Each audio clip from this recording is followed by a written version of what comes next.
ॐ अज्ञानतिमिरान्धस्य ज्ञानाञ्जनशलाकया चक्षुरुन्मीलितं येन तस्मै श्रीगुरवे नमः। श्रीचैतन्यमनोभीष्टं स्थापितं येन भूतले स्वयं रूपकदा मह्यं ददाति स्वपदान्तिकं। वन्देऽहं श्रीगुरु श्रीयुतपदकमलं श्रीगुरुन् वैष्णवांश्च श्रीरूपं साग्रजातं सहगण रघुनाथान्वितं तं सजीवं साद्वैतं सावधूतं परिजनसहितं कृष्णचैतन्यदेवं श्रीराधाकृष्णपादान् सहगण ललिता श्रीविशाखान्वितांश्च। हे कृष्ण करुणा सिन्धो दीनबन्धो जगत्पते गोपेश गोपिकान्त राधाकान्त नमोस्तुते। तप्तकाञ्चन गौरांगी राधे वृन्दावनेश्वरी वृषभानुसुते देवी प्रणमामि हरिप्रिये। वाञ्छाकल्पतरुभ्यश्च कृपा सिन्धुभ्य एव च पतितानां पावनेभ्यो वैष्णवेभ्यो नमो नमः। अनन्तकोटि वैष्णववृन्द की जय। नमो विष्णुपादाय कृष्णप्रेष्ठाय भूतले श्रीमते भक्तिवेदान्त स्वामिनिति नामिने। नमस्ते सारस्वते देवे गौरवाणी प्रचारिणे निर्विशेषशून्यवादी पाश्चात्य देशतारिणे। जय श्री कृष्ण चैतन्य प्रभु नित्यानंद श्री अद्वैत गदाधर श्रीवासादि गौरभक्तवृंद। हरे कृष्ण कृष्ण कृष्ण हरे हरे हरे राम राम राम हरे हरे। हरे कृष्ण कृष्ण कृष्ण हरे हरे हरे राम राम राम हरे हरे। हरे कृष्ण कृष्ण कृष्ण हरे हरे हरे राम राम राम हरे हरे। आप सबका बहुत बहुत स्वागत है आज के इस भक्ति वृक्ष कार्यक्रम में। और मैं देख रहा हूँ आज बहुत सारे भक्त जुड़े हैं। बहुत आनंद की बात है। जितने अधिक भक्त आते हैं उतना मुझे आनंद प्राप्त होता है। तो मेरे लिए बड़ी खुशी की बात है इतने सारे भक्त जुड़ रहे हैं। तो और मैं हमेशा चाहता भी हूँ कि अधिक से अधिक भक्त जुड़े। आज बहुत विशेष दिन है। आज गुरु पूर्णिमा है। हमें सबको व्यास देव को, जिनके लिए आज का ये दिन मनाया जाता है, व्यास पूर्णिमा भी कहते हैं, गुरु पूर्णिमा भी कहते हैं, तो उनको हम अनंत कोटि दंडवत प्रणाम करते हैं। अपने गुरु को दंडवत प्रणाम करते हुए हम आज का ये भक्ति वृक्ष कार्यक्रम प्रारंभ करते हैं। तो आज हम 33वां सप्ताह करने जा रहे हैं। वीक नंबर 33, सप्ताह नंबर 33। और आइए आज 33वें सप्ताह में सर्वप्रथम हम श्री नामामृत से प्रारंभ करते हैं, क्योंकि आप जानते हैं हर बार श्री नामामृत, फिर आध्यात्मिक उन्नति और प्रचार ही सार है। आध्यात्मिक उन्नति में हम भगवद गीता का आज बहुत ही रोचक इंटरेस्टिंग श्लोक लेंगे। तो उससे पूर्व पहले हम श्री नामामृत से शुरुआत करते हैं। श्री नामामृत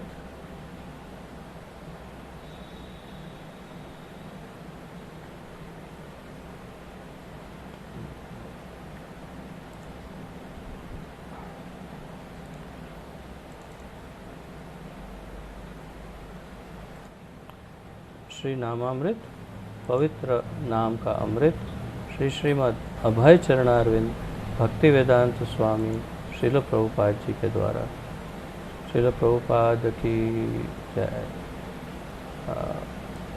वल्लभ भट्टाचार्य ने, आज शीर्षक नहीं है या यही शीर्षक है शायद, वल्लभ भट्टाचार्य ने यह स्वीकार किया कि जो लोग पवित्र नाम का जप करते हैं वे ब्राह्मण और वैष्णव कहलाने के योग्य हैं। तो हाँ, यही शीर्षक है। वल्लभ भट्टाचार्य अर्थात वल्लभाचार्य, अर्थात ये वे हैं जिन्होंने वल्लभ संप्रदाय, जिसे गुजरात में हम पुष्टि मार्ग के नाम से जानते हैं, तो पुष्टि मार्ग का संप्रदाय, वल्लभ संप्रदाय के जो प्रणेता है, जिन्होंने शुरुआत की, वे वल्लभाचार्य के बारे में यहाँ बताया। उन्हें वल्लभ भट्टाचार्य के नाम से भी जानते हैं। तो वल्लभ भट्टाचार्य ने यह स्वीकार किया कि जो लोग पवित्र नाम का जप करते हैं वे ब्राह्मण और वैष्णव कहलाने के योग्य हैं।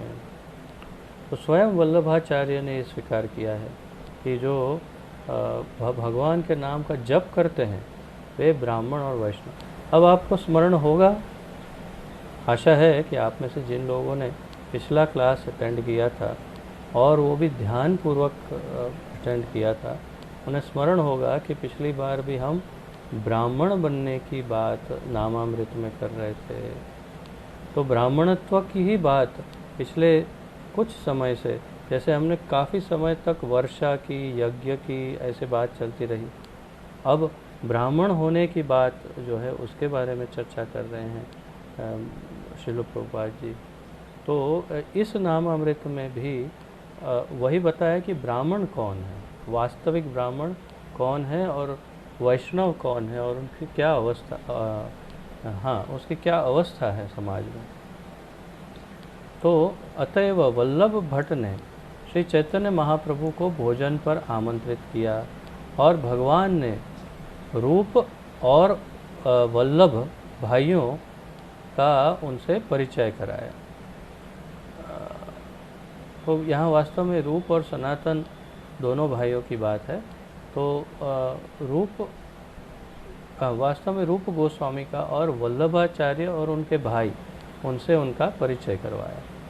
दूर से ही रूप गोस्वामी और वल्लभ भाइयों ने वल्लभ भट्ट को बड़े आदर के साथ दंडवत प्रणाम किया। तो मैं आपको थोड़ा सा इसका ओवरव्यू देता हूँ कि ये क्या घटना है। वास्तव में ये उस समय की बात है जब वल्लभाचार्य और श्री चैतन्य महाप्रभु वे दोनों समकालीन थे, अर्थात एक ही समय पर थे और एक जगह पर मिले। दोनों एक दूसरे को पहचानते हैं कि क्या अवस्था है। वल्लभाचार्य जानते हैं कि महाप्रभु स्वयं ही कृष्ण हैं, तो उन्होंने उनको आमंत्रित किया अपने घर पर भोजन के लिए। अब भोजन के लिए आमंत्रित जब किया है तो श्री महाप्रभु गए, परंतु कुछ उद्देश्य के साथ गए, कुछ सोच समझ करके गए और अकेले नहीं गए, साथ में अपने साथ रूप गोस्वामी को लेते गए। रूप गोस्वामी को वहाँ पर ले जाके महाप्रभु ने उनका परिचय करवाया। किनसे? ये वल्लभाचार्य और उनके परिवार या उनके भाइयों से। और रूप गोस्वामी ने क्या किया, वे दूर खड़े रहे।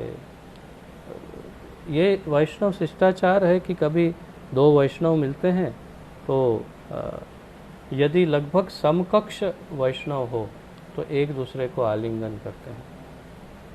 यदि कोई बहुत सीनियर वैष्णव से मिलते हैं तो दंडवत प्रणाम अर्पण करते हैं। और यदि हमसे जूनियर किसी वैष्णव से मिलवाते हैं कोई, तो हम उन्हें प्रणाम भी करते हैं और आशीर्वचन भी कहते हैं और उनको प्रेरित करते हैं भक्ति में आगे बढ़ने के लिए। ये सब शिष्टाचार है। तो वास्तव में रूप गोस्वामी ने वल्लभाचार्य और उनके परिवार को दूर से ही प्रणाम किया और अपने आप को उनसे दूर रखा, जबकि वल्लभाचार्य सोच रहे थे कि ये आकर के आलिंगन करेंगे, क्योंकि रूप गोस्वामी के बारे में भी बहुत सुना है। ये भी बहुत ही बड़े विद्वान हैं। ये दबीर खास और शकर मलिक, ये दोनों नवाब हुसैन शाह के दरबार में मुख्यमंत्री और वित्त मंत्री या तो फाइनेंस मिनिस्टर थे। तो इतनी बड़ी पोजीशन पर जो रह चुके हैं और भौतिक रूप से तो ठीक है, आध्यात्मिक रूप से जो इतने बड़े विद्वान हैं जिनका गुणगान सब लोग जानते थे, तो वल्लभाचार्य ने सोचा कि अभी आलिंगन करेंगे, लेकिन रूप गोस्वामी दूर खड़े रहे। तो इनको बड़ा आश्चर्य हुआ। और फिर क्या हुआ ये देखते हैं। जब वल्लभ भट्टाचार्य ने उनकी तरफ आए, जब वल्लभ भट्टाचार्य उनकी तरफ आए रूप गोस्वामी की तरफ, तो वे और दूर भाग खड़े हुए। तो जैसे जैसे रूप गोस्वामी ने वल्लभाचार्य ने सोचा कि चलो वे नहीं आ रहे, कोई बात नहीं, मैं उनको जाकर आलिंगन देता हूँ। तो जैसे ही रूप गोस्वामी की तरफ आगे बढ़े, रूप गोस्वामी और पीछे होने लग गए। रूप गोस्वामी ने कहा, मैं अछूत और सबसे ज़्यादा पतित हूँ, कृपया मुझे स्पर्श न करें। वल्लभ भट्टाचार्य इस बात से बहुत आश्चर्यचकित हुए, परंतु श्री चैतन्य महाप्रभु ने महाप्रभु बहुत प्रसन्न हुए और उन्होंने रूप गोस्वामी का परिचय कराया। तो चैतन्य महाप्रभु, रूप गोस्वामी जब पीछे हटे और उन्होंने कहा कि मैं बहुत पतित हूँ, तो महाप्रभु बड़े प्रसन्न हुए और उन्होंने फिर से एक बार परिचय कराया। और क्या कहा? महाप्रभु ने कहा, उसे मत स्पर्श करो, क्योंकि वह एक बहुत निम्न जाति का है। रूप गोस्वामी जो जन्म से बहुत ही उच्च कुल के ब्राह्मण के कुल में जन्मे हुए बहुत ही ज्ञानी भक्त हैं, जो वैष्णव है परम, उनके लिए महाप्रभु कह रहे हैं कि इनको स्पर्श मत करो, ये नीची जाति का है। तो आश्चर्य है कि जो ब्राह्मण कुल में जन्मा कैसे नीचा हो गया। तो आइए क्या कहते हैं, देखते हैं। ये बहुत निम्न जाति का है, आप वैदिक सिद्धांत के आचार्य हैं, वल्लभाचार्य को कह रहे हैं, और अनेक वैदिक यज्ञों को संपन्न करने में दक्ष हैं, आप उच्च जाति से भी हैं। तो ये वल्लभाचार्य का गुणगान कर रहे हैं और उनको कह रहे हैं कि आप बड़े उच्च जाति से हैं, आप दक्ष हैं, एक्सपर्ट हैं, किसमें? यज्ञ और वैदिक अनुष्ठानों या आदि करने में। तो और आप बहुत उच्च जाति में जन्मे भी हो, तो ये तो बहुत नीच है, इससे दूर रहो। तो दोनों भाइयों के मुख से लगातार पवित्र नाम का जप सुनकर वल्लभ भट्टाचार्य चैतन्य महाप्रभु का संकेत समझ गए। तो यहाँ पर क्या है, थोड़ा कुछ कन्फ्यूजन किया है जो अनुवादक है उसने शायद। तो यहाँ पर वास्तव में अब दोनों भाई की बात कर रहे, तो अब रूप और सनातन दोनों भाइयों की बात आ गई। तो दोनों भाइयों के रूप गोस्वामी के मुख्य रूप से उनके मुख से सतत निरंतर भगवान का नाम सुन रहे थे। रूप गोस्वामी उनसे दूर हो रहे थे, आलिंगन नहीं कर रहे थे, अपने आप को तुच्छ बता रहे थे, लेकिन वल्लभाचार्य ने देखा कि सतत ये निरंतर मुख से भगवान का नाम जप रहे हैं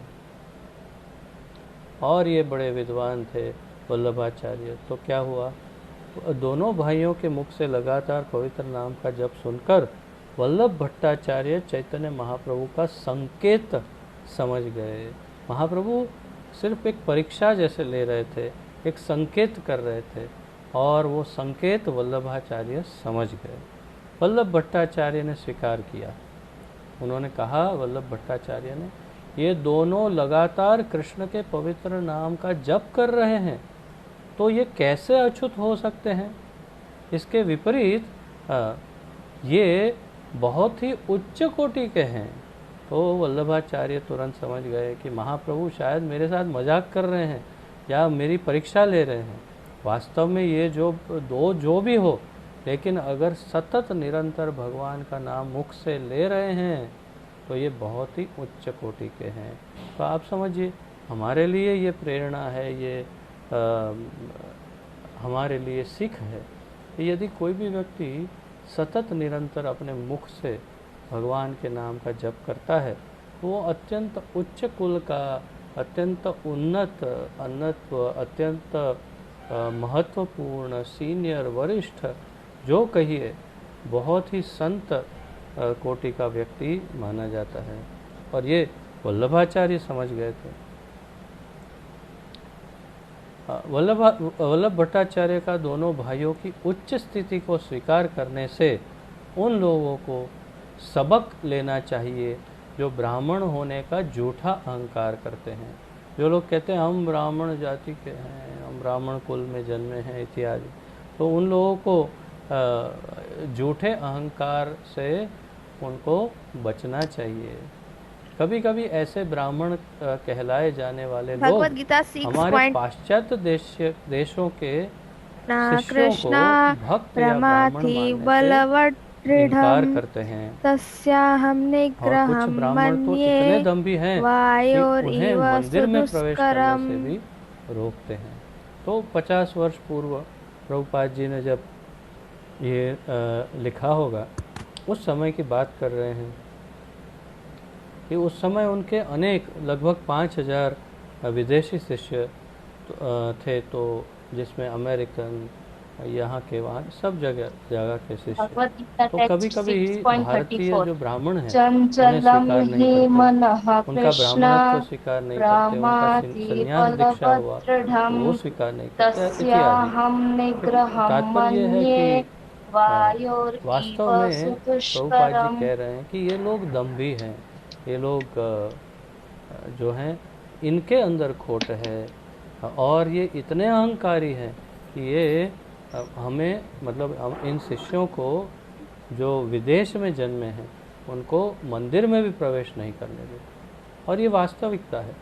सबसे मुख्य मंदिर इस कार्य में श्री जगन्नाथपुरी का मंदिर है। श्री जगन्नाथ जी की इच्छा मानकर हम उन्हें अत्यंत विनम्रता पूर्वक प्रणाम करते हैं, परंतु आपको आश्चर्य होगा कि मुझे भी उन्होंने रोक लिया था। मैं मुख्य द्वार से न जाते हुए एक साइड के द्वार से प्रवेश कर रहा था। हाथ में ठाकुर जी थे, यही जो हमारे पीछे आपको दिख रहे हैं, वो ठाकुर जी को बास्केट में लिया हुआ था। और कृष्ण हम लोग, मैं पूरे प्रमादि वैष्णव ड्रेस में था, बलवम इसी दृढ़म् प्रकार जैसे दिख रहा हूँ, और तस्याहं प्रवेश कर रहा निग्रहं था। मन्ये तो वहाँ के वायोरिव चौकीदारों ने रोका, सुदुष्करम्। तो आप अंदर नहीं जा सकते। क्यों भाई, क्या परेशानी है कुछ? बोले नहीं, आप विदेशी हैं। मैं बोला हैं, मैं विदेशी हूँ? कौन से कंट्री का हूँ? तो वो फिर झगड़ा करने लगे। और वास्तव में ये वो लोग जो हैं चंचलम हि ये स्वीकार मनः करने को तैयार कृष्ण ही नहीं थे कि मैं पमाति भारतीय हूँ। मैंने बलवतीरम कहा कि मैं अपनी तस्य आईडी आपको तस्य दिखाता हूँ, अहम तो उन्होंने कहा कि तस्य नहीं, अहम आईडी से नहीं चलेगा। निग्रहम मैंने कहा कि झूठी आईडी कैसे निग्रहम बनाऊंगा, आधार बाहो कार्ड इव झूठा कैसे बनाऊंगा? बोले सुदुष्करम। नहीं, नहीं चलेगा। तो बहुत झगड़ा करने लगे और मुझे विदेशी बताने लगे। तो मैंने कहा कि अब, तो कहा कि आप मुख्य द्वार पर हमारे जो अधीक्षक हैं, मुख्य रक्षक, उनको मिलिए। ठीक है। तो घूम फिर के मैं जब मुख्य द्वार पे गया तो वहाँ पर किसी ने रोका नहीं, फिर वहाँ से प्रवेश मिल गया। तो नहीं तो मुझे बाहर ही खड़ा रहना पड़ता, विदेशी सिर्फ इसलिए क्योंकि मैं इस्कॉन के भक्त का हूँ, ये दिखाई दे रहा है। मतलब इस्कॉन का भक्त हूँ ये दिखाई दे रहा हरे है कृष्ण बोलो, मेरे धन्यवाद। पहनावे गीता से। और सिक्स उनको ये अध्याय शंका हुई कि इस्कॉन में तो सब श्लोक विदेशी नंबर होते हैं। 34। और पता नहीं, मुझे तो ऐसा नहीं लगता कि मैं विदेशी चंचलम दिखता हि हूँ, मनः परंतु अगर कृष्ण ऐसा हो प्रमाथि तो ये तो बड़ी आश्चर्य की बात है कि बलवदृढ़म् पूरा भारतीय, मैं जब मेरी तस्याहं जवान भारतीय हैं, मेरे पास आधार कार्ड है, निग्रहं सब है, मन्ये फिर भी वो मुझे विदेशी बता रहे हैं। वयोरिव तो दुष्करम्। तात्पर्य क्या है? तात्पर्य ये है कि सुदुष्कर। श्री जगन्नाथपुरी धाम में विदेशियों को, मुसलमानों को प्रवेश नहीं देते। किसी भी भगवद गीता हिंदू टेक्स्ट 6.34 से अलग किसी भी प्रांत के व्यक्ति को अंदर कृष्ण प्रवेश नहीं देते प्रमाथि जगन्नाथपुरी धाम में। ये वहाँ बलवदृढ़म् का नियम है। तस्याहं निग्रहं मन्ये वायोरिव सुदुष्करम्। तो प्रभुपाद जी कह रहे हैं, अतः श्री चैतन्य महाप्रभु यहाँ एक महान शिक्षा देते हैं कि वल्लभ भट्टाचार्य ब्राह्मण जाति के महान आचार्य और एक वैदिक ज्ञान के ज्ञाता थे। उन्होंने भी यह स्वीकार किया कि जो कोई भी भगवान के पवित्र नाम का जप करते हैं वे प्रामाणिक ब्राह्मण और वैष्णव है, अतः वे उच्च कोटि के हैं। तो ये जो आखिरी लाइन है ये निर्णायक लाइन है। निर्णय क्या किया? महाप्रभु कहते हैं स्वयं, स्वीकार करते हैं कि जो भगवान के नाम दंडवत का प्रणाम। जप और अध्याय कीर्तन 6 करते हैं श्लोक नंबर 34। वो चंचलं ही मनः ब्राह्मण कृष्ण के रूप में प्रमाणित हो प्रमाथि जाते हैं, बलः प्रतिष्ठित हो दृढ़म् जाते हैं ब्राह्मण के रूप तस्सह में। वैष्णव भी निग्रहः है और उतना मन्ये ही नहीं, वे वायोरिव उच्च कोटि के हैं। सुदुष्करम्। तो हर प्रकार से नीच जाति का जन्म, नीच कर्म, या चाहे कैसा भी शरीर क्यों ना हो, ये सारे बंधन केवल भगवान के नाम जप करने से और कीर्तन करने से पार हो जाते हैं। तो किसी भी बंधन से हम बंधे नहीं जा सकते, भौतिक बंधन से, यदि हम भगवान के नाम का कीर्तन और जप करते हैं। परंतु ये तो सब बाह्य बातें हैं, भौतिक बातें हैं, परंतु समाज के लिए ये भी महत्वपूर्ण है, इसलिए इसकी चर्चा करते हैं। लेकिन सार के रूप में भगवान का नाम बहुत ही महत्वपूर्ण है और उसे सतत निरंतर हमें जपना चाहिए और कीर्तन करना चाहिए। तो इस क्लास के अंत में समदर्शी प्रभु के नेतृत्व में आप सब अवश्य कीर्तन और जप करिएगा। कीर्तन तो हो गया शुरुआत में, जप माला, एक माला जरूर करिएगा।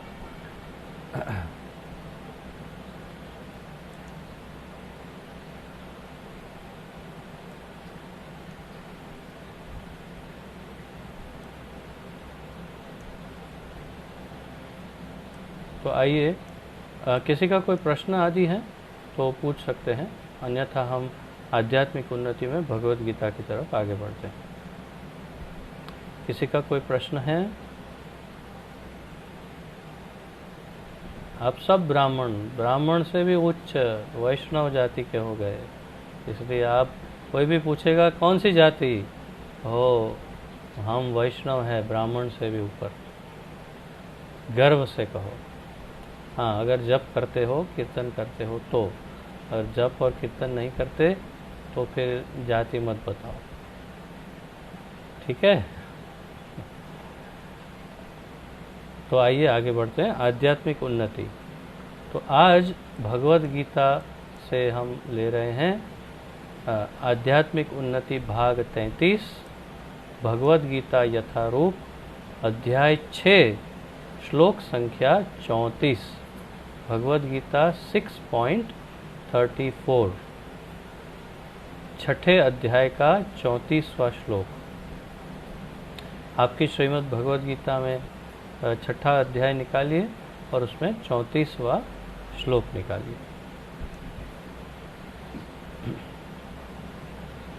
वास्तव में 34 और 35 ये दोनों ही बहुत महत्वपूर्ण है, परंतु आज हम केवल 34 का अध्ययन करने वाले हैं। सब रेडी हैं? तो मैं जैसे उच्चारण करता हूँ, इसे ध्यानपूर्वक सुनिएगा, फिर आप सबका उच्चारण हम सुनेंगे। और ये स्मरण करने योग्य, अर्थात कंठस्थ करने योग्य श्लोक हैं ये और उसके बाद वाला 34 और 35। तो इस पर आप, जिनको इंटरेस्ट है कंठस्थ करने में, वो कंठस्थ कर सकते हैं।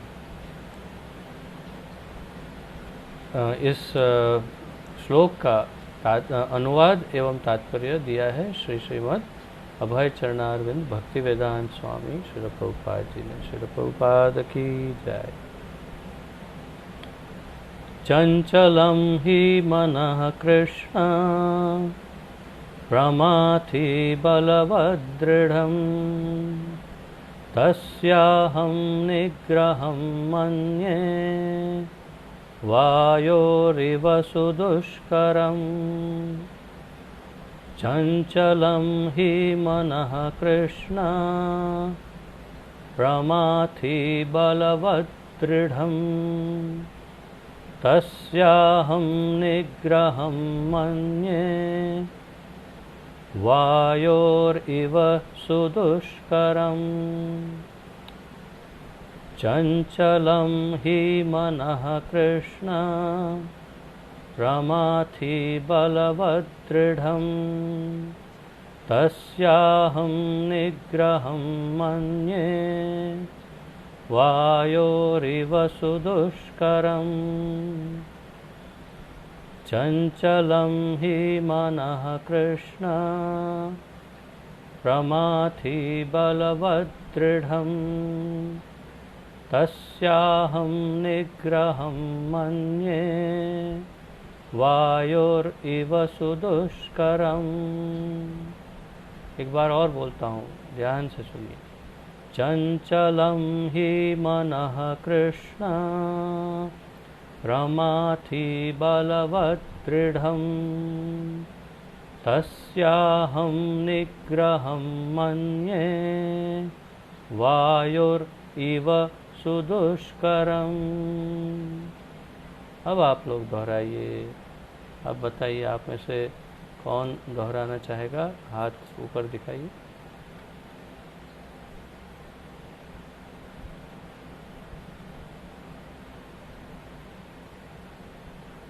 सबसे पहले कौन? क्यों पायल हंस रही हो? बोलो।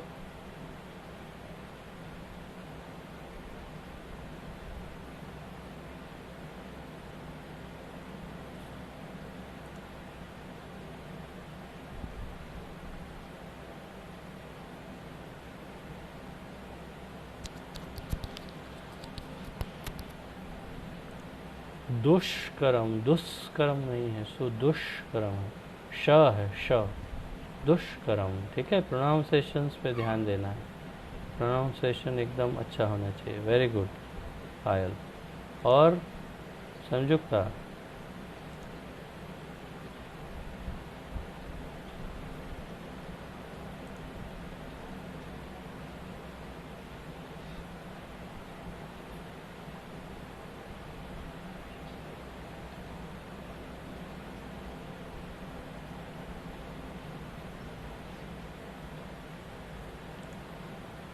वेरी गुड, बहुत अच्छा।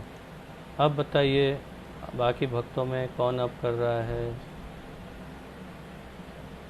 कौन बोलना चाहता है?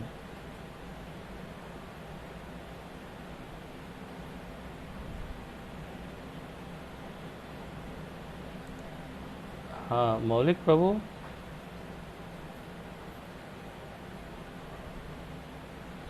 अनम्यूट करिए।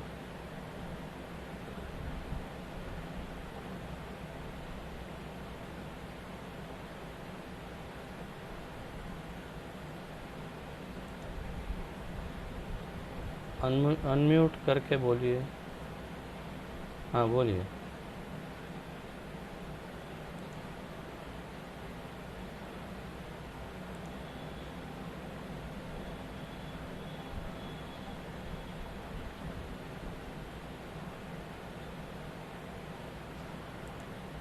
वेरी गुड, बहुत अच्छा, वेरी नाइस।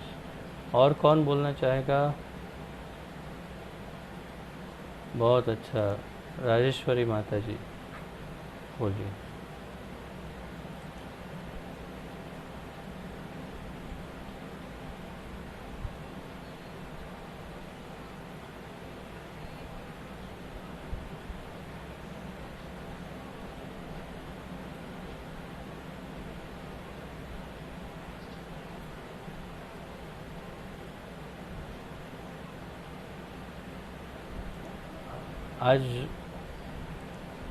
आज थोड़ी गलती हो गई।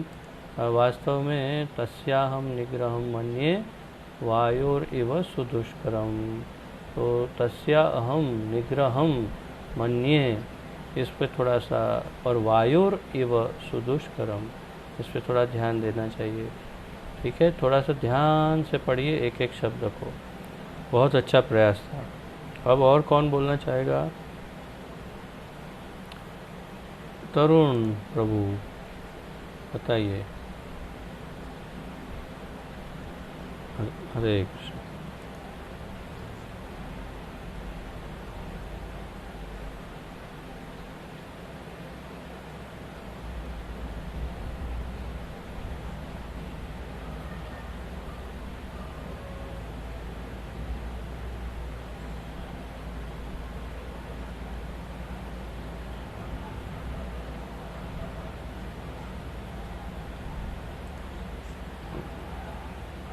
वायोरिव सुदुष्करम, बहुत उत्तम, बहुत अच्छा पढ़ा।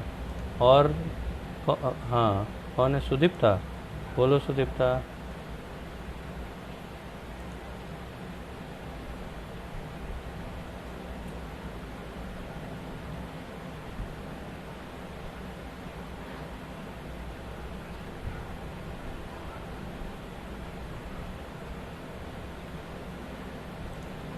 लास्ट पार्ट फिर से बोलो। वायो, वायो, वायु, वायु नहीं, वायोर, और व नहीं है, वा है। वायोरिव, ये पूरा एक शब्द है, वायोरिव। उसे जब संधि विग्रह करते हैं तो वायु इव ऐसा होगा, लेकिन जब पूरा बोलेंगे तब वायोरिव सुदुष्करम। ठीक है, बहुत अच्छा, वेरी नाइस। और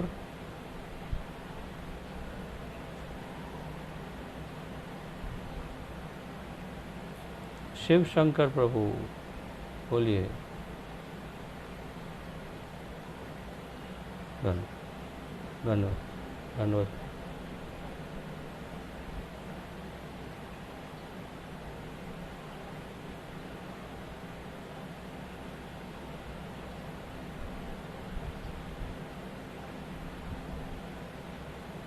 हरी हरी बोल, बहुत उत्तम, बहुत अच्छा पढ़ा आपने, बहुत अच्छा। और विशेष रूप से एक एक जगह पर बहुत अच्छी तरह से रोक रोक कर पढ़ रहे थे आप। और मनः जब पढ़ा तो मैं समझ गया कि इनको बहुत अच्छा पढ़ना आता है, क्योंकि जिनको थोड़ी भी संस्कृत की जानकारी होती है, या फिर मैंने जो कहा था जिन्होंने अच्छी तरह फॉलो किया है, वही इस बात को अच्छे से पढ़ सकते हैं। तो आप बहुत अच्छा पढ़े, मैं बहुत ही प्रभावित हुआ, धन्यवाद। और कौन पढ़ना चाहेगा? धन्यवाद। और कौन पढ़ना चाहेगा?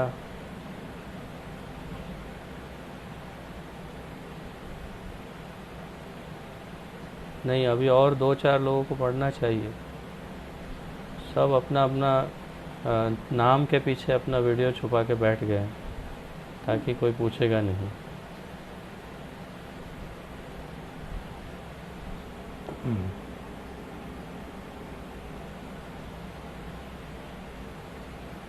बस हो गया, किसी का और इंटरेस्ट नहीं है? ठीक है, तो आइए पढ़ते हैं।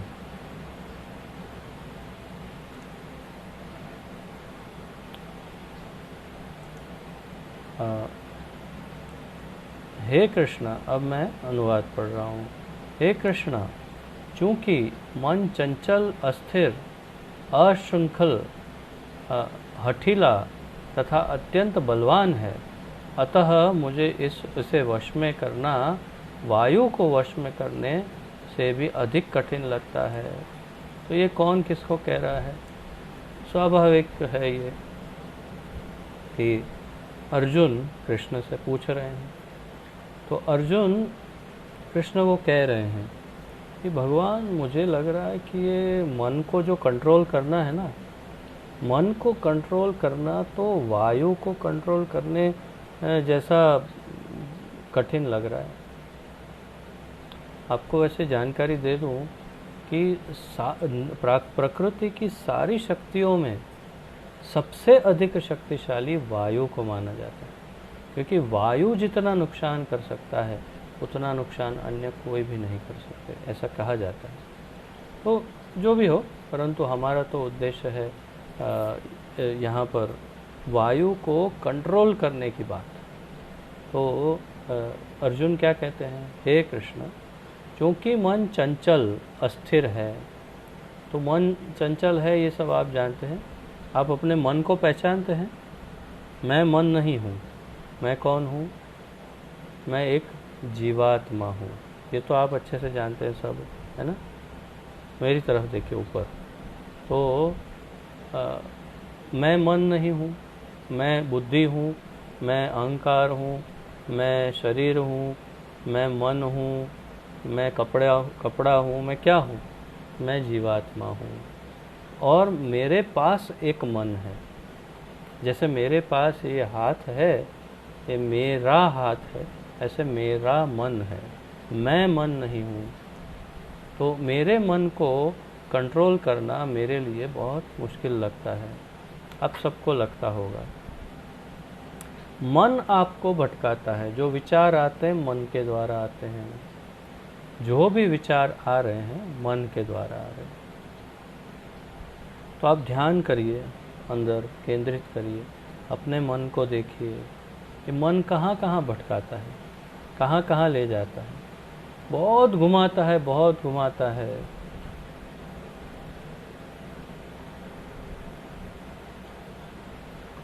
और अधिक से अधिक तो ऐसी जगह ही ले जाता है जहाँ नहीं जाना चाहिए। उसने मन ने शायद बड़ी करुणा कर दी जो हमें क्लास में स्थिरता से बैठने दे रहा है और क्लास में हम ध्यान दे पा रहे हैं। नहीं तो कई मन इतने बलवान होते हैं, क्लास में बैठ कर के प्रभु जी के सामने देखते हुए भी वो कहीं और घूम रहा है मन। अरे मन है, मन तो इतना शक्तिशाली है। और जब अर्जुन जैसे महारथी, महाबलवान, महाशक्तिशाली भगवान के इतने शुद्ध भक्त भी जब मन को कंट्रोल नहीं कर सकते, तो हम और आप किस खेत की मूली है, ऐसा कहते हैं हिंदी में, कहावत है। तो एक तो चंचल है, अर्जुन बता रहे, उच्छृंखल, हठीला तथा अत्यंत बलवान है। अर्थात कि बहुत ही जिद्दी, हठीला, बहुत जिद्दी है, बहुत उच्छृंखल, अर्थात एक प्रकार से उद्धत या बहुत ही क्रूर, या जिसे कहते हैं हम कहते हैं ना, बच्चे, जब बच्चे अपनी बात नहीं मानते तो हम उसे कैसा कहते हैं, वैसा इसका अर्थ होता है। और तथा अत्यंत बलवान भी है। अब आप कल्पना कीजिए एक बच्चे की कल्पना कीजिए कि एक बच्चा है, बहुत ही बलवान है, शक्तिशाली, अत्यंत शक्तिशाली, चाहे जो घर में उथल पुथल कर सकता है, चाहे जो भी कर, इतना शक्तिशाली। वही बच्चा एकदम हठीला भी है, वही बच्चा बहुत ही उद्धत है, नालायक, एकदम जैसे तैसे बात करता है। और वही बच्चा अत्यंत चंचल है, अस्थिर है, बस सतत निरंतर कुछ न कुछ इधर उधर करता रहे। तो आपको कितना प्यारा लगेगा वो बच्चा, आप उसको कितनी बार गले लगाएंगे, आप उसको कितनी बार प्यार करेंगे। अरे स्वयं का बच्चा भी जब ऐसा हो तो वो प्यारा नहीं लगता, ये स्वाभाविक है। इतना प्यारा नहीं लगता जितना एक सामान्य सौम्य बच्चा लगता हो। तो भाई आपका और मेरा मन बिल्कुल इस बच्चे की तरह है, और फिर भी हम इस मन रूपी बच्चे को कितना प्रेम करते हैं, उसके पीछे कितना हम अपना जीवन का समय बर्बाद करते हैं। कभी गौर कीजिए, कभी शांति से बैठ के ध्यान कीजिए कि ये मन के पीछे मैंने कहाँ तक जीवन बर्बाद कर दिया। और ये मन इतना चंचल है, इतना हठीला, उच्छृंखल और बलवान है, और मैं उसके पीछे पीछे खींचा चला जाता हूँ। और अर्जुन आगे कहते हैं, अतः मुझे इसे वश में करना वायु को वश में करने से भी अधिक कठिन लगता है। वायु को वश में करने से अधिक कठिन लगता है, अर्थात कि शायद वो वायु को तो कंट्रोल में कर भी सकते हैं अपने बाणों से या किसी तरह से, परंतु मन को नहीं। तो अब आप सोचिए कि जब अर्जुन नहीं कर सकते तो हमारे लिए क्या उपाय है। भगवान उपाय बताएंगे आगे। तात्पर्य, मन इतना बलवान तथा दुराग्रही है कि कभी कभी यह बुद्धि का उल्लंघन कर देता है। तो आप देखिए, मन, बुद्धि, ये दो अलग अलग वस्तुएं हैं। बुद्धि आत्मा के साथ जुड़ी है, अर्थात मेरे साथ। मेरे पास बुद्धि है और मेरे मन के पास, मतलब मैं और मेरा मन वो अलग है। मेरे पास बुद्धि है और मेरा मन मुझसे अलग है। मन को बुद्धि से आत्मा कंट्रोल कर सकता है अगर चाहे तो, परंतु कई बार ये मन इतना बलवान है कि बुद्धि, कई बार क्या हमारे और आपके जीवन में देखेंगे तो लगभग हम मन से ही जीवित रहते हैं, बुद्धि का तो पता नहीं कब उपयोग करते हैं। उसके लिए हमें अंतर ध्यान हो करके देखना पड़ेगा कि हम कब अपनी बुद्धि का उपयोग करते हैं या सिर्फ मन से ही सब चलता है। तो ये बड़ा गंभीर विषय है। एक भक्त को इसके ऊपर गंभीर चिंतन करना चाहिए। तो आप गंभीर चिंतन करिएगा, आत्मचिंतन, आत्मनिरीक्षण अवश्य करिएगा कि मन बलवान कि मेरी बुद्धि बलवान। तो फिर प्रभुपाद जी कहते हैं यदि अपि उसे बुद्धि के अधीन माना जाता है, तो जैसे मैंने कहा ये वास्तव में बुद्धि के अधीन होता है मन, परंतु कभी कभी मन उसका उल्लंघन कर जाता है बुद्धि का। इस व्यवहार जगत में जहाँ मनुष्य को अनेक विरोधी तत्वों से संघर्ष करना होता है, उसके लिए मन को वश में कर पाना अत्यंत कठिन हो जाता है। तो इस भौतिक संसार में तो और विशेष रूप से ऐसे ऐसे आकर्षण है, इस भौतिक संसार में ऐसे ऐसे आकर्षण हैं कि मन को वश में कर पाना अत्यंत कठिन है। और ये सबका अनुभव, ऐसा नहीं कि मैं आपको लेक्चर दे रहा हूँ और मेरा मन मेरे कंट्रोल में, नहीं, ऐसा नहीं है। मैं भी उसी रोग से पीड़ित हूँ जिससे हम सब पीड़ित हैं, परंतु हाँ, डिग्री में फ़र्क हो सकता है कि कौन कितना इस रोग से पीड़ित है। परंतु मन बड़ा बलवान।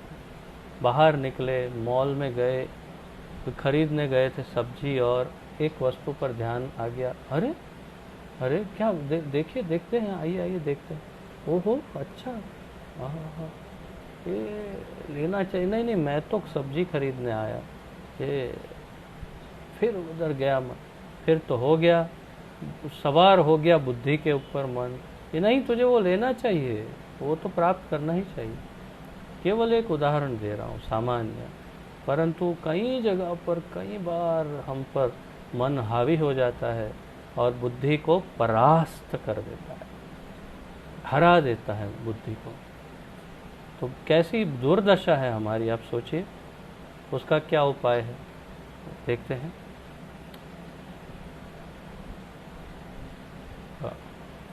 मनुष्य इस व्यवहार जगत में जहाँ मनुष्य को अनेक विरोधी तत्वों से संघर्ष करना होता है, उसके लिए मन को वश में कर पाना अत्यंत कठिन है। कृत्रिम रूप से मनुष्य अपने मित्र तथा शत्रु दोनों के प्रति मानसिक संतुलन स्थापित कर सकता है, किंतु अंतिम रूप में कोई भी संसारी पुरुष ऐसा नहीं कर पाता, क्योंकि ऐसा कर पाना वेगवान वायु को वश में करने से भी अधिक कठिन है। वैदिक साहित्य कठ उपनिषद में कहा गया है, 1.3.3 और 4 ये 2 श्लोक में कठ उपनिषद में कहा है, आत्मानं रथिनं विद्धि शरीरं रथम एव च, बुद्धिं तु सारथिं विद्धि मनः प्रग्रहमेव च, इंद्रियाणि हयानाहुर विषयांस्तेषु गोचरान्, आत्मेन्द्रिय मनोयुक्तं भोक्तेत्याहुर्मनीषिण। इतना उत्तम श्लोक है ये, जब इसका अनुवाद पढ़ेंगे तो आप समझ जाएंगे कितनी बड़ी और कितनी अच्छी बात कही, कितनी सही बात कही। और ये हमारे लिए जानकारी है कि किसके कंट्रोल में कौन है। हम आत्मा है ये तो जान गए, परंतु किसके कंट्रोल में क्या है उसकी पूरी व्याख्या यहाँ पर कर रहे हैं। आत्मानं रथिनं विद्धि शरीरम रथम एव च, इस शरीर को एक रथ समझ लो। तो देखिए पढ़ते हैं प्रभुपाद क्या कहते हैं, प्रत्येक व्यक्ति इस भौतिक शरीर रूपी रथ पर आरूढ़ है और बुद्धि उसकी सारथी है।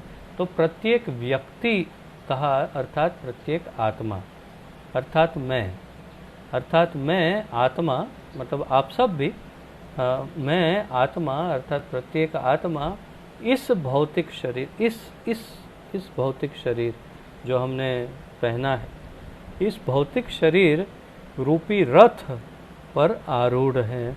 तो हम इस रथ में बैठे हुए हैं, हम आत्मा, और बुद्धि इसका सारथी है। तो सारथी, रथ को चलाने वाला कौन है? बुद्धि है। तो हमारी जो बुद्धि है वो मुख्य सारथी है, इस रथ को कहाँ ले जाना, क्या करना। मन लगाम है। मन क्या है? लगाम है, जो घोड़ों के साथ बांधते हैं रस्सी, और जो सारथी हाथ में पकड़ता है उसे कहते हैं लगाम। अथवा आज की भाषा में अगर कार से तुलना करें तो बॉडी जो है वो क्या कहते हैं, शरीर वो कार है, और उसका मुख्य पैसेंजर जो है वो मैं हूँ, और कार चलाने वाला जो ड्राइवर है वो बुद्धि है, और उसका जो स्टीयरिंग व्हील है वो स्टीयरिंग व्हील उसका मन है, अर्थात लगाम। इस प्रकार मन तथा इंद्रियों की संगति से यह आत्मा सुख या दुख भोगता है।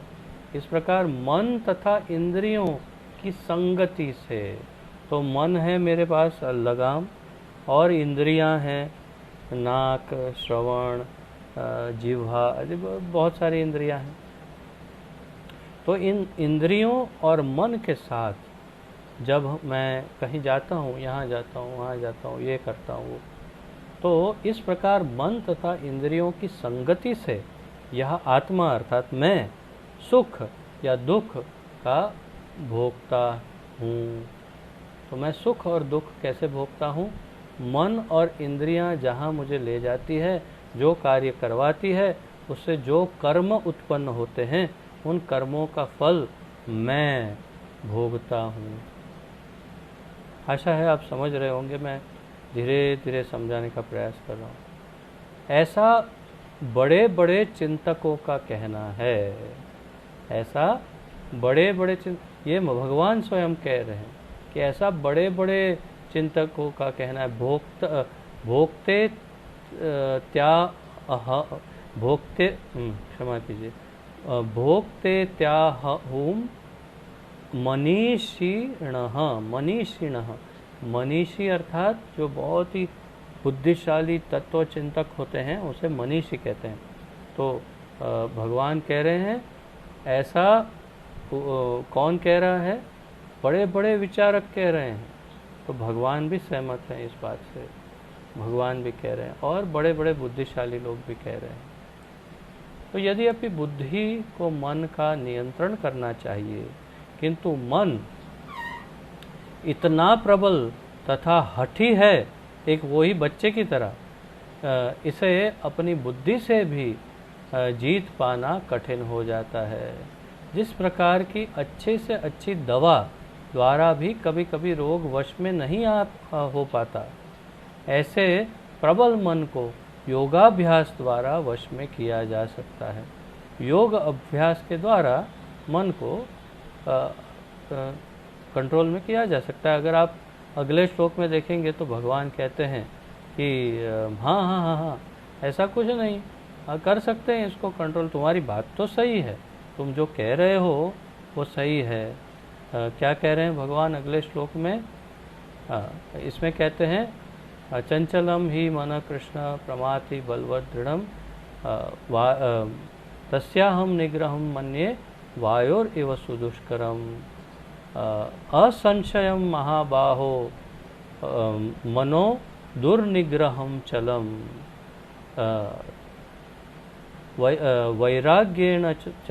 वैराग्येन तु कौन्तेय अभ्यासेन तु कौन्तेय वैराग्येन च गृह्यते। तो फॉर्मूला दे देते हैं भगवान अगले श्लोक में क्या करना है। हाँ नहीं, तुम्हारी बात सही है, लेकिन अभ्यास से और वैराग्य से उसे कंट्रोल में करो। तो प्रभुपाद जी भी यही कह रहे हैं यहाँ पे कि ऐसे प्रबल मन को योगा अभ्यास द्वारा वश में किया जा सकता, किंतु ऐसा अभ्यास कर पाना अर्जुन जैसे संसारी व्यक्ति के लिए भी कभी कभी व्यवहारिक नहीं होता। तो ऐसा योगाभ्यास इससे मन को कंट्रोल में करना, ये मैं आपको एक बहुत ही सरल उदाहरण देता हूँ। आपके घर में एक पाइप है, नल, पानी का नल पाइप, इसमें से पानी आता है। वो पानी का नल आप बंद करते हैं और पानी बंद हो जाता है। अचानक एक दिन वो जो उसका जो ऊपर का नल का है वो ख़राब हो गया और अचानक ज़ोर से बहुत फोर्स से पानी उड़ रहा है सब जगह। तो आपने क्या किया? आपने उसके ऊपर जा कर के अपना हाथ दबा दिया। आपने हाथ दबा दिया और पानी बंद हो गया। पानी बंद हो गया ना हाथ दबा देने से। कितनी देर तक? 5 मिनट, 10 मिनट, 15 मिनट, आधा घंटा, 1 घंटा। 1 घंटे के बाद जब आप हाथ हटाएंगे तो क्या होगा? उसी फोर्स के साथ पानी उछलेगा। फिर आप हाथ दबा देंगे उसके ऊपर, फिर 2 घंटा, 3 घंटा, 5 घंटा पकड़ के रखा, फिर हाथ उठाएंगे, उतने ही फोर्स से पानी फिर उछलेगा। आपने फिर हाथ दबा दिया और आप 10 दिन तक पकड़ के बैठे रहो, 10 दिन के बाद हाथ हटाएंगे तो भी पानी उतने ही फोर्स से उछलेगा और आपको गीला कर देगा। ये बस बिल्कुल वैसा ही है इस मन को योगाभ्यास से कंट्रोल में कर पाना। यदि योगाभ्यास से मन को कंट्रोल में करते हैं तो हाथ से नल को बंद करने के समान है।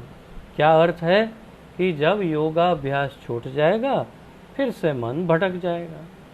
तो वास्तव में ये सही मार्ग नहीं है। वास्तव भले भगवान ने कहा हो, भले आचार्य कहते हो, मतलब अलग अलग ऋषि मुनि कहते हो, भले पतंजलि कहते हो, चाहे कोई भी कहते हो, परंतु योग अभ्यास के द्वारा मन को कंट्रोल में करना ये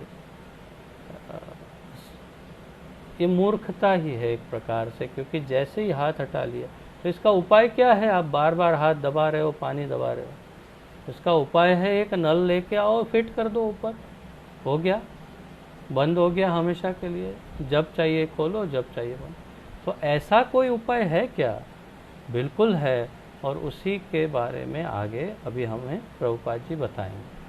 परंतु उससे पूर्व जो योगाभ्यास की प्रक्रिया है उसके बारे में कि आपके सामने एक सर्वश्रेष्ठ उदाहरण मैं रखता हूँ, और वो उदाहरण है विश्वामित्र का। विश्वामित्र ने, जैसा कि शास्त्रों में लिखा है, अपनी सारी इंद्रियों को वश में करके, मन को वश में करके 60,000 वर्ष तक उन्होंने ध्यान किया। 60,000 वर्ष तक उन्होंने ध्यान किया। उसके बाद क्या हुआ? 60,000 वर्ष तक ध्यान करने के पश्चात मेनका पधारी और 60 मिनट में उसने नृत्य करके 60,000 वर्ष से जिन्होंने अपने मन को वश में किया था 60 मिनट में तोड़ दिया, और विश्वामित्र ने उनसे शादी कर ली। तो तात्पर्य क्या है? 60,000 वर्ष तक तप करने के बाद भी मन 60 मिनट में, क्या 60 सेकंड में वो मेनका के पीछे विचलित हो गया। तो अर्थात कि ये योगाभ्यास, ध्यान, धारणा, समाधि, ये कुछ भी कारगर नहीं होगा मन को कंट्रोल में करने के लिए। ऐसे अनेक उदाहरण हैं। शौबरी मुनि, यहीं वृंदावन में, श्रीधाम वृंदावन में शौबरी मुनि का आश्रम है पीछे। तो शौबरी मुनि यहीं पर वृंदावन में तपस्या कर रहे थे हजारों वर्ष से, और अपना मन कंट्रोल में रखा था, ब्रह्मचारी थे। और एक दिन जल में गए और 2 मछलियों को मिलन करते हुए देखा, 2 मछलियों को, और इतने विचलित हो गए, उनका मन इतना विचलित हो गया मछलियों को देखकर कि उन्होंने निश्चय किया कि अभी मैं शादी करूँगा। वहाँ से गए सीधे राजा के पास और राजा की 50 पुत्रियों के साथ एक साथ विवाह किया और कई वर्षों तक रहे और कितने पता नहीं अनगिनत बच्चे हुए। पूरा का पूरा उनकी साधना भंग। कैसे? केवल दो सेकंड की बात है, 2 मछलियों को देख लिया और भंग हो गई। तो मन ऐसे कंट्रोल में नहीं आएगा साधना के द्वारा। तो कैसे आएगा कंट्रोल में?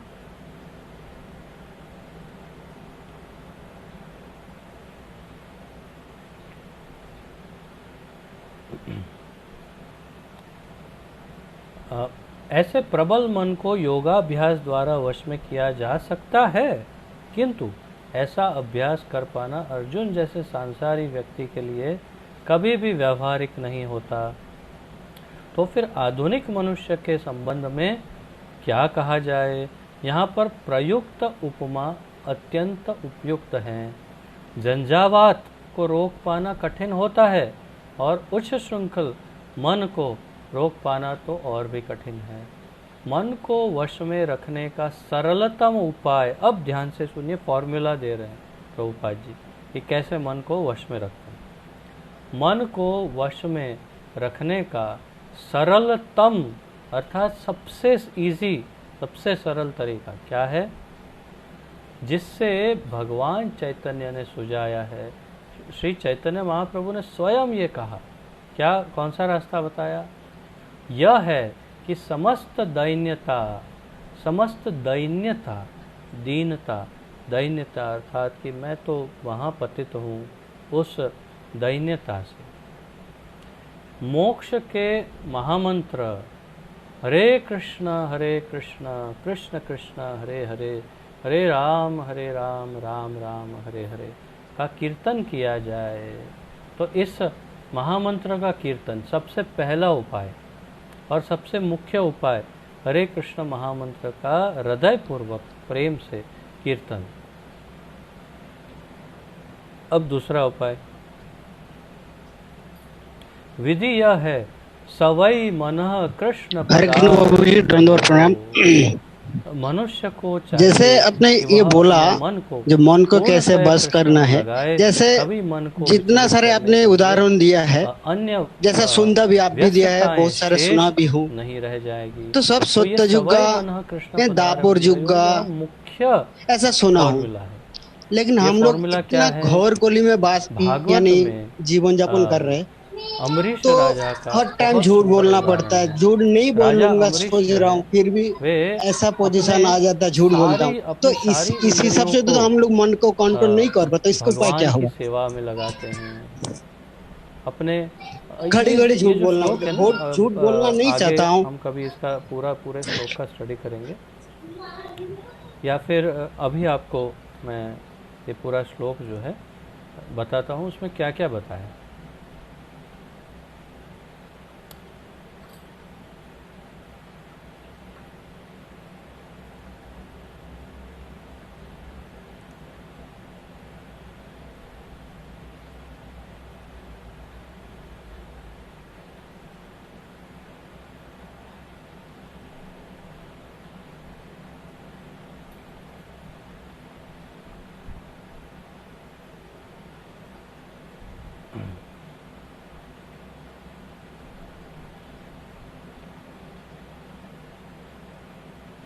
सवई मनः कृष्ण पदारविंदयोर वाचांसि वैकुंठ गुणानुवर्णने करौ हरे मंदिर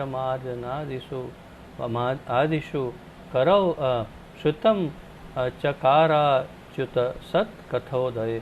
तो उनका मन जो है, उन्होंने कृष्ण के, राजा अम्बरीश ने अपना मन कृष्ण के चरणारविंद पे लगाया। अर्थात कि जब भी चिंतन करते, भगवान के चरण कमल का ध्यान करते, कहीं अगर सामने विग्रह है तो उन पे ध्यान लगाते, नहीं है तो मन में स्मरण करते और भगवान के चरण कमल का ध्यान करते, मन का एंगेजमेंट हो गया। फिर वाचामसी वैकुंठ गुणानुवर्णने, तो अपनी जो वाचा है उसे भगवान के गुणगान में लगा दिया। जैसे हम अभी कर रहे हैं तो हम भगवान के गुणगान कर रहे हैं, तो भगवान के गुणगान में जीभ को लगा दिया। करौ हरेर मंदिर मार्जनादिसु, तो करौ अर्थात कर, हाथों को भगवान के मंदिर को मार्जन करने में, सफाई करने में मंदिर की लगा दिया। श्रुतिम चकारा अच्युत सत कथोदय, तो श्रुति कान को किस में लगा दिया? भगवान के गुणगान सुनने के लिए लगा दिया। मुखाद लिंगालय दर्शने, तो आँखों को किस में लगा दिया? भगवान के धाम जा कर के भगवान के अलग अलग विग्रहों के दर्शन करने में लगा दिया। फिर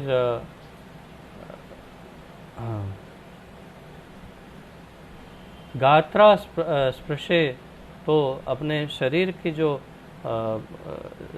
स्पर्शेंद्रिय है उसे किस में लगाया? तो भक्तों के स्पर्श करने में लगाया, अर्थात जब भक्त को मिलते उनको आलिंगन करते और इस प्रकार उनकी इस स्पर्शेंद्रिय जो है उसे उसमें लगा दिया। घृणम, तो सूंघने की जो शक्ति है नाक, उसको किस में लगाया? तो भगवान के चरणारविंद पे अर्पित जो पुष्प है उसको, और तुलसी जो चढ़ाए हैं भगवान के चरण, उसको सुगंध लेने के लिए लगा दिया। और रसनाम, जीभ के दो उपयोग हुए, एक उपयोग हुआ गुणगान करने में, दूसरा उपयोग हुआ टेस्ट करने में। तो भगवान को तत् अर्पिते प्रसाद, तो भगवान को जो प्रसाद अर्पित हुआ है उसे चखने के लिए जीभ को लगा दिया। खाएंगे तो सिर्फ प्रसाद खाएंगे, अन्य कुछ नहीं खाएंगे। पादौ, दोनों पैरों को भगवान के विशेष जो मंदिर है, बहुत ट्राई कर रहा हूँ, हो रहा है पर द्वारिका, जितना कोशिश कर रहा हूँ उतना नहीं कर पाता हूँ, इसलिए बहुत चिंतित हूँ। परिक्रमा करने के लिए पैरों को लगा दिया।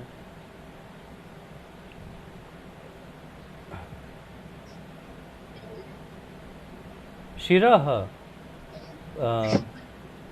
मस्तक को, ऋषिकेश जो भगवान है, अभिवंदने, उनको नमस्कार करने के लिए सर को लगा दिया। और कामम, उनकी इच्छाएं जो हैं उनको दास्य, उनको भगवान की सेवा करने के लिए, उनका दासत्व स्वीकार करने के लिए अपनी इच्छाओं को लगा दिया। और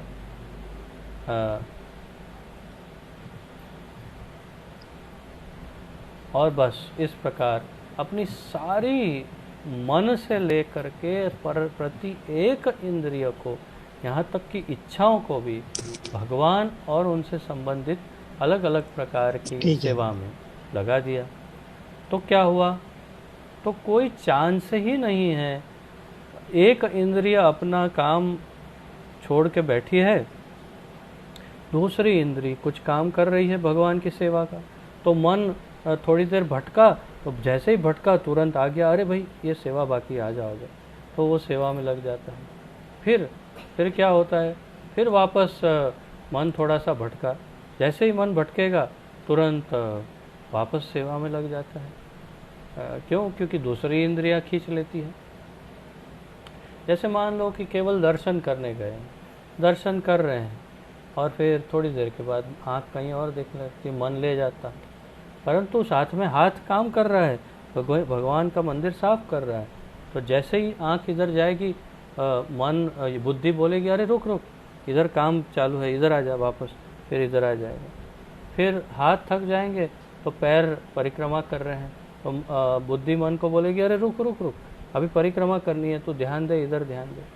तो किसी भी प्रकार से जब सारी इंद्रियां भगवान की सेवा में लगी हो, तो ये निश्चित है कि जो मन है वो कभी नहीं भटकेगा, चाहे करोड़ों वर्ष क्यों नहीं हो जाए।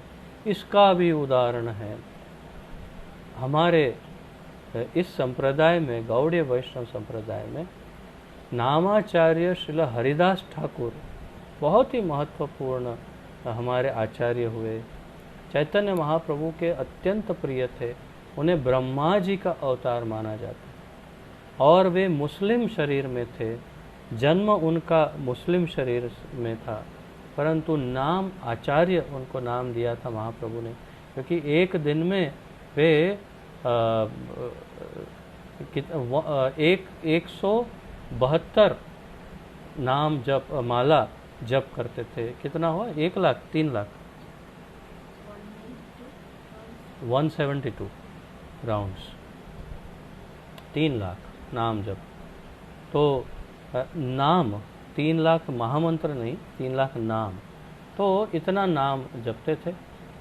अब उनकी परीक्षा ली स्वयं, एक तो माया देवी ने ली और एक वैश्या ने ली। तो एक वैश्या को वहाँ के एक जो मुगल वहाँ का सेनापति था, उसने भेजा वैश्या को, जाओ इनकी साधना भंग कर दो। तो 3 दिन तक लगातार वैश्या आती रही और बैठती रही, और 3 दिन के बाद क्या हुआ, मेनका भी विश्वामित्र के पास आई और डांस करती रही, और बाद में क्या हुआ, विश्वामित्र बदल गए। और यहाँ क्या हुआ, 3 दिन के बाद वैश्या बदल गई, उसका अंतःकरण इतना शुद्ध हो गया। क्यों?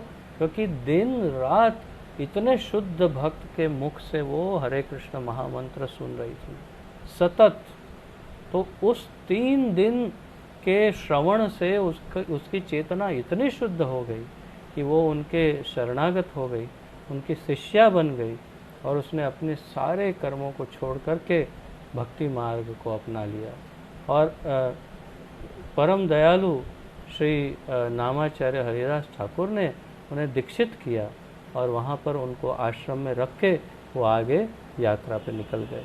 तो ये एक परीक्षा में सफल हो गए।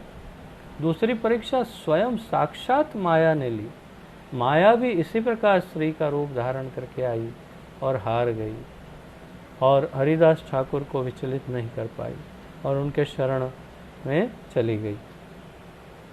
तो तात्पर्य है, उदाहरण है एक सामान्य मनुष्य का, और दूसरी तरफ उदाहरण है परम राज ऋषि, ब्रह्म ऋषि, ऐसे विश्वामित्र का, ऐसे शौबरी मुनि का।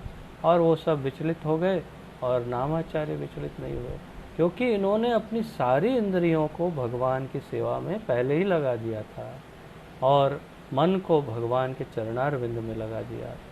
तो इसीलिए वे तर पाए और मन को कंट्रोल कर पाए। तो यदि हम मन को वास्तव में कंट्रोल करना चाहते हैं तो हमें भगवान की शरण लेनी होगी और सारी इंद्रियों को किसी न किसी प्रकार भगवान की सेवा में लगाना होगा। इसमें कुछ प्रश्न हैं जो मैं पेपर आपको भेजूंगा व्हाट्सएप पर, इसके उत्तर ढूंढ के अपने टीम लीडर को भेज दीजिएगा। हरे कृष्ण प्रभु जी। आज की इस चर्चा में किसी का कोई प्रश्न हो तो पूछिए। પ્રભુ जी જ્યારે બે પેલી 11 આવે છે ને ત્યારે મારા સાસુ એવું કહે છે અમારા ગુજરાતી લોકો પહેલી જ 11 કરે છે, અને જ્યારે તમારા મેસેજ આવે છે ને 11 ના આગલા દિવસે હિન્દીમાં બોલો ને પ્રભુ जी हिंदी में बोलूं? हाँ, તો પ્રભુ जी મારે એવું જાણવું છે કે મારે કઈ 11 કરવી, પછી મારે 2 કરવી પડે છે?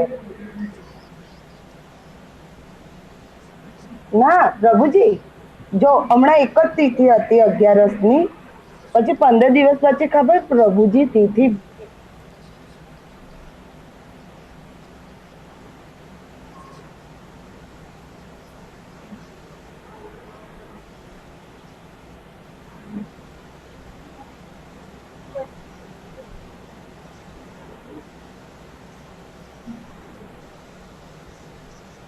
ના ના પ્રભુજી बस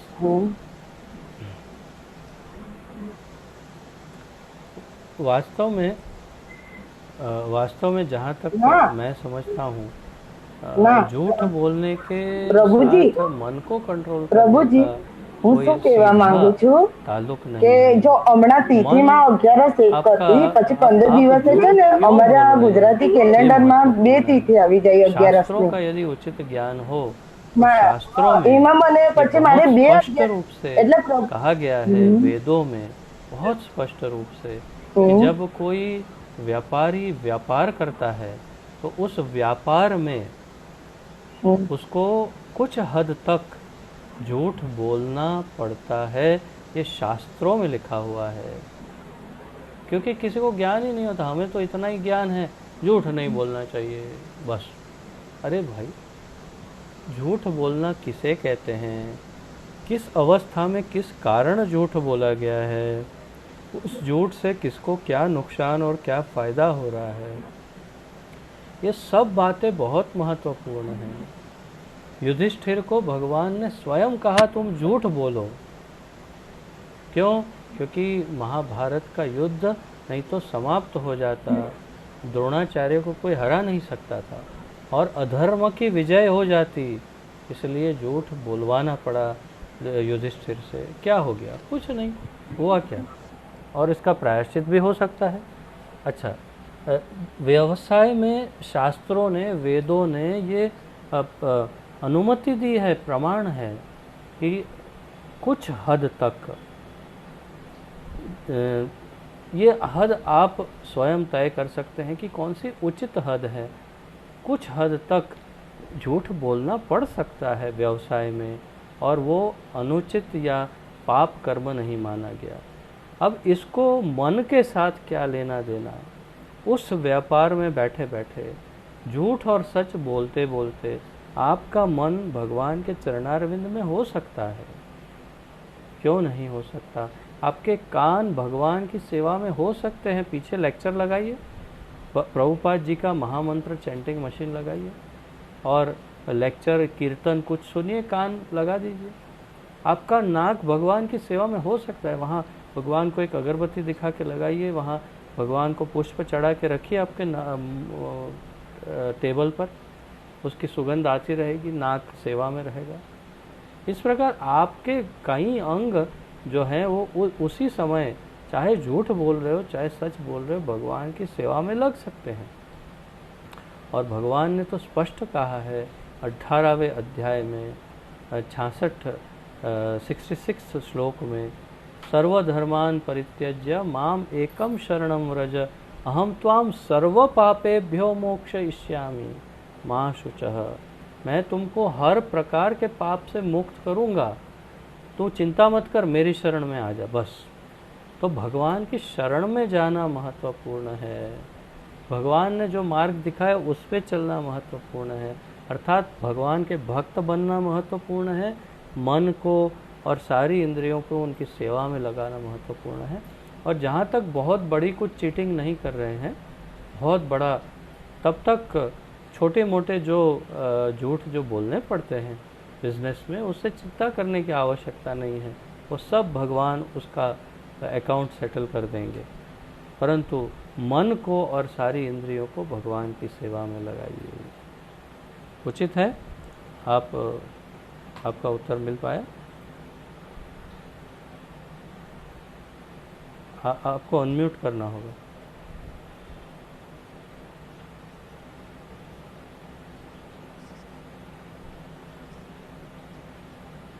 चिंता मत करिए, चिंता मत करिए, ये बहुत ही अच्छा लक्षण है, बहुत अच्छा लक्षण।